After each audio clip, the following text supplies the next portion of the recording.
గంగాదేవి అక్కడ ప్రవహించేది దేనికి అంటే, ఇప్పుడు మనం చూడండి చూడటానికి మురిగ్గా ఉన్న నీళ్ళలో కూడా స్నానం చేస్తాం గంగా నదిలో.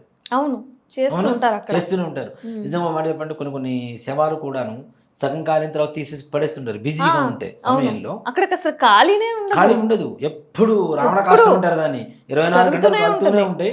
ఆ శవాన్ని సగం కాలగానే తీసేసి పక్కన పడేస్తూ ఉంటారు. అవును. అసలంటే అది కూడా తప్పేనన్న. అట్లా చేయడం కూడా తప్పే. నిజంగా ఒక మాట చెప్పాలంటే శరీరం పరిపూర్ణంగా కాలకపోతే వాళ్ళ ఆత్మఘోష ఉంటూనే ఉంటుంది. పూర్తిగా బూడిద అవ్వాలి కదా! అందుకనే మనం కపాల మోక్షం అంటాం. హ్మ్. ఇప్పుడు శవాన్ని దహనం చేసేటప్పుడు ఏం చేస్తారు? కపాల మోక్షం అంటారు.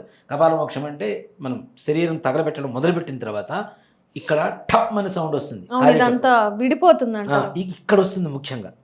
ఇది ఇది పగిలిపోతుంది ఇక్కడ. హ్మ్. ఇది పగిలిపోయినప్పుడు టప్పని సౌండ్ వస్తుంది.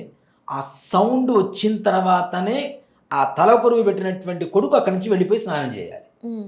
అంతవరకు అక్కడే ఉండాలి. ఉండాలి. ఆ! ఇప్పుడు అది కూడా పాటించట్లేదు చాలామంది. ఏందంటే ఈ మన శ్మశానంలో ఉండేటువంటి కాటి కాపరులు, లేదంటే పురోహితుడు అయిపోయింది, అయిపోయింది పదండి, పదండి అంటున్నాడు గానీ, హ్మ్. ఆ కపాల మోక్షం అనేటువంటిది అసలు బ్రతికున్నప్పుడు కలిగేటువంటి వాళ్ళు కొంతమందున్నారు. హుహు. ఇలా కూర్చొని ధ్యానంలో కూర్చొని కపాలం పగిలిపోయి ప్రాణం అక్కడికక్కడే ఆహా! పోయినటువంటి మహనీయులు చాలామందున్నారు. అలా కూడా జరుగుతదా? చాలా మందికి.